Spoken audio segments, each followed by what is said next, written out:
नमस्कार. तुम्हा सर्वांचं अजून एक आपल्या नवीन व्हिडिओमध्ये स्वागत आहे. तर आज आपण वीकली मार्केट ॲनालिसिस करणार आहोत आणि 31 तारखेला नवीन वर्षाच्या अगोदर आपण एक मंथली ॲनालिसिस सुद्धा करणार आहोत. तर वीकली ॲनालिसिसवर आपल्याला चार्टवर काय दिसतंय, मार्केटचा ट्रेंड काय आहे आणि मार्केट कोणत्या लेव्हलला गेल्यानंतर आपल्याला कुठं काय रिएक्शन भेटू शकते आणि त्या रिएक्शनवर आपण काय डिसिजन घेतला पाहिजे. तर चला सर्व चर्चा आपण चार्टवर करूया आणि आजच्या व्हिडिओला सुरुवात करूया. तर निफ्टीचा जर वीकली चार्ट पाहिला तर लास्ट वीकमध्ये आपलं बोलणं झालं होतं की ह्या आठवड्यामध्ये ग्रीन किंवा रेड आपल्याला एक डोजी कॅन्डल पाहायला भेटेल, जवळपास डोजी, थोडीशी खालीवर क्लोज होईल. तर त्या पद्धतीने आपल्याला ह्या वीकमध्ये एक हॉल्ट कॅन्डल पाहायला भेटलेली आहे. मार्केट थोडं वरती गेलं, खाली गेलं आणि जवळपास ओपनिंगच्या येऊन क्लोज झालं. तर मार्केटमध्ये जो ट्रेंड होता हा ट्रेंड डाऊन ट्रेंडमध्ये शिफ्ट झालेला आहे किंवा व्हायला लागलाय कम्प्लिटली. कारण जे सेलिंग प्रेशर होतं, आपण जर छोट्या टाइम फ्रेमवर थोडं पाहिलं, डेली चार्टवर जर पाहिलं तर आपल्याला ट्रेंड एक्झॅक्ट कळेल. हा ट्रेंड जो होता हा डाऊन ट्रेंड इस्टॅब्लिश झालेला होता. मार्केटनी ह्या लेवल पासून एकदा जम्प करायचा प्रयत्न केला. ट्रेंड अप ट्रेंड मध्ये इथं शिफ्ट झाला होता. एक हायर हाय आणि हायर लो बनवला होता. त्यानंतर काही दिवस मार्केट एक साइडवेज फॉर्म मध्ये गेलं आणि एक चांगली क्लोजिंग दिली. पण नेक्स्ट डे पासून परत पूर्णपणे मार्केट खाली आलं आणि प्रिव्हियस लोच्या खाली गेल्यामुळं हे मार्केट डाऊन ट्रेंड मध्ये शिफ्ट झालेलं आहे. आता 3 ते 4 दिवसापासून आपण एक साइडवेज मार्केट पाहतोय आणि हे ॲज एक्सेप्टेड होतं. कारण एवढी मोठी मूव्ह झाल्यानंतर मार्केटला हॉल्ट करणं गरजेचं आहे. जर मार्केटनी कंटिन्युएशन केलं असतं तर तेवढी स्ट्रेंथ नसती राहिली खाली किंवा वरती जायला. आता जर मार्केटला वरती जायचं असेल तर आपल्याला एक कळालेलं आहे की मार्केटचं ट्रेंड एक रिव्हर्सल ट्रेंड झालेला आहे. मार्केट रिव्हर्स थोडंसं होऊ शकतो, पण मेन ट्रेंड हा डाऊन ट्रेंड मध्ये आपल्याला चार्ट मध्ये शिफ्ट झालेला दिसतोय. तर आता आपण एक्झिक्युशन टाइम फ्रेमवर येऊया, 1 तासाच्या कॅन्डलवर येऊया, कारण आपण वीकली अनालिसिस करतोय. जे काही असेल ते आपण मोठ्या टाइम फ्रेमवरच पाहणार आहोत. इंट्राडे टाइम फ्रेम आपण यासाठी यूज नाही करणार. तर आपल्याला या ठिकाणी क्लिअरली दिसतंय की हा एक सपोर्ट एरिया मार्केटने क्रिएट केलेला आहे. त्याच्यानंतर हा खालचा एक सपोर्ट एरिया आहे आणि मार्केटला रेजिस्टन्स हा गॅप पेंडिंग आहे. म्हणजे जर आता मार्केट इथून परत एकदा बाउन्स बॅक जर करायचा प्रयत्न केला तर आपल्याला हा गॅप फिल करताना मार्केट दिसू शकतं आणि आपल्याला जर इथं काही निगेटिव्ह सिनारिओ जर दिसला तर आपल्याला नेक्स्ट टार्गेट ॲटलिस्ट मार्केट 23,600च्या लेवलला येताना दिसू शकतं. इथं मार्केटनी हॉल्ट केला आणि नेक्स्ट मूव्ह जर डाऊन साइड जर देणार असेल तर आपल्याला 23,360 ची लेवल येतानाही आपल्याला दिसू शकते. तर नेक्स्ट वीक मध्ये आपल्याला प्लॅन ॲज सिम्पल ठेवायचा जर असेल तर हा जो गॅप आहे हा फिल होऊन इथून जर प्राइस ऍक्शन जर खालच्या साईडला बनली तर आपण ह्या एका टार्गेटसाठी डाऊन साइडसाठी इथून प्ले करू शकतो. आयदर एक रिस्की ट्रेड आपण म्हणू शकतो याला. ह्या हायच्या वरती जर मार्केट निघलं, एक मिनिट, एक आपल्याला इथून एक लेवल दिसतीये, इथूनही मार्केट एक कॅन्डल खाली पडलेली आणि इथं परत आलती तर ही रिव्हर्सल होत होतं. तर आपल्याला हे कंटिन्युएशन मध्ये एक ट्रेड प्लॅन करता येईल किंवा ह्या लेवलला येऊन जर काही निगेटिव्ह जर बनलं तर आपण ह्या लेवलसाठी एक प्लॅन करू शकतो.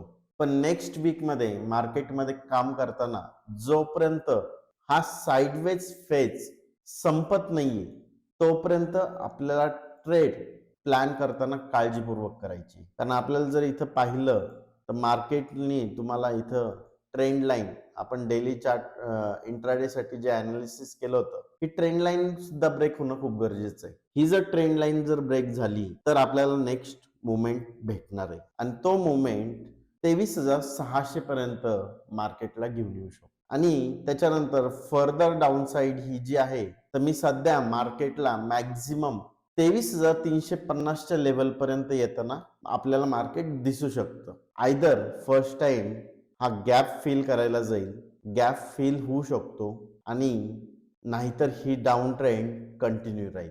जर इथून डाऊन ट्रेंड कंटिन्यू राहिला तर फर्स्ट लेवल आपल्याला 600ची भेटल आणि सेकंड लेवल 350च्या आसपास किंवा 360च्या आसपास भेटेल. एकदा आपण डेली चार्टवर पण पाहून घेऊया आपण आपल्याला कुठं काही अजून काही लेवल्स दिसतात आहे का.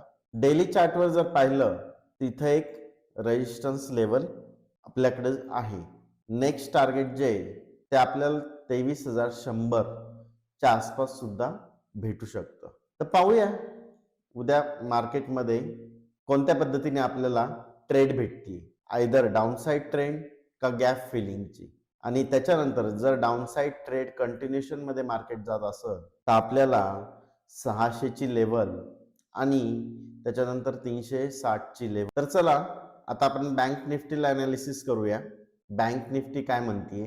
बँक निफ्टीमध्ये आपल्याला एक इम्पॉर्टंट रेजिस्टन्स आणि इम्पॉर्टंट सपोर्ट भेटलेला आहे, त्याच्यावर आपण चर्चा करू पुढं. तर वीकली चार्ट जो दिसतोय त्याज सेम आज आपल्याला डिसाईड केल्याप्रमाणेच निफ्टी आणि बँक निफ्टी दोन्हीमध्ये भेटलेली आहे कॅन्डल. त्यानंतर आता जर मार्केटनी याच्या खाली जर निघायचा प्रयत्न केला तर आपल्याला कंटिन्युएशन मध्ये काय ट्रेड भेटू शकते ते आपण पाहूया. आणि बँक निफ्टी आणि निफ्टी मध्ये सिंक्रोनायझेशन आता झालेलं आहे. फक्त फरक एवढाच आहे की बँक निफ्टी टॉप पासून रिटर्न आलेली आहे आणि निफ्टी खूप अगोदरपासून डाऊन ट्रेंड मध्ये होती. एक रिट्रेसमेंट दिली आणि त्यानंतर रिटर्न वरती गेली. तर चला थोड्या छोट्या टाइम फ्रेमवर आपण एकदा पाहून घेऊया. आता निफ्टीमध्ये ट्रेंड अनालिसिस जर करायचं असेल तर बँक निफ्टी ही बरेच दिवसापासून साइडवेज इथं होती. त्यानंतर एकदा डाऊन ट्रेंड मध्ये शिफ्ट व्हायचा प्रयत्न केला. मार्केटनी लास्ट सपोर्ट पासून मार्केट रिव्हर्स गेलं आणि एक अप ट्रेंड मध्ये शिफ्ट झालं.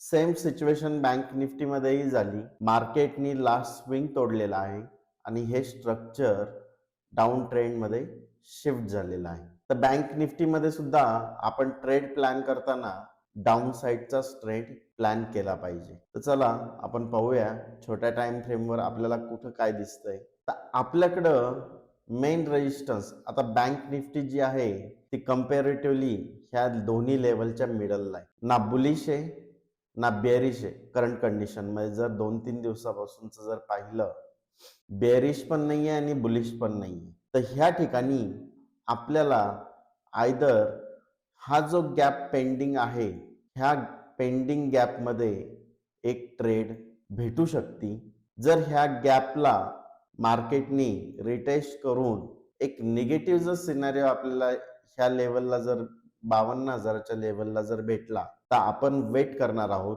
की मार्केट 52,000 पासून रिॲक्शन काय भेटते. ॲज पर त्या रिॲक्शनवर आपण इथं ट्रेड प्लॅन करायला पाहिजे. आयदर मार्केट जर खालच्या साईडला आलं तर हा एक इम्पॉर्टंट सपोर्ट लेवल आहे 50,736चा. तर इथं जर खाली डायरेक्टली जर मार्केट आलं तर आपल्याला इथं काय रिॲक्शन भेटती आणि 50,550चे जर मार्केट खाली निघत असेल आणि एकदा रिटेस्ट करून परत एकदा जर खाली जात असेल तर आपण ह्या ठिकाणी इंटरेस्टेड राहू शकतो. तर बँक निफ्टी मध्ये सिंपल गोष्ट करणं योग्य राहील. मार्केट सध्या मिड लेवलला आहे. आपल्याला रेजिस्टन्स आहे 52 ला आणि खालचा जो जवळचा सपोर्ट आहे तो 50,750च्या आसपास आहे. 736चा आहे पण आपण 50,550च्या आसपास आहे. 750च्या आसपास आहे आणि 550 जर ब्रेक झालं आणि त्याच्यानंतर आपल्याला जर 550च्या खाली काही प्राइस ऍक्शन जर भेटली तर आपण त्याच्यात नक्की ट्रेड करू शकतो. Bank nifty completely no trading zone मध्ये. बँक निफ्टी मध्ये कोणत्याही प्रकारचा करंट लेव्हलवर आपण प्लॅन करू शकत नाही. जर वरती गेली तर आपल्याला रेजिस्टन्स जो आहे 52,000चा त्या ठिकाणी काय वर्क करते आणि जर खाली आली तर 50,750च्या लेवलला काय रिॲक्शन देते हे पाहणं गरजेचं आहे. तर हा व्हिडिओ कसा वाटला तुम्हाला?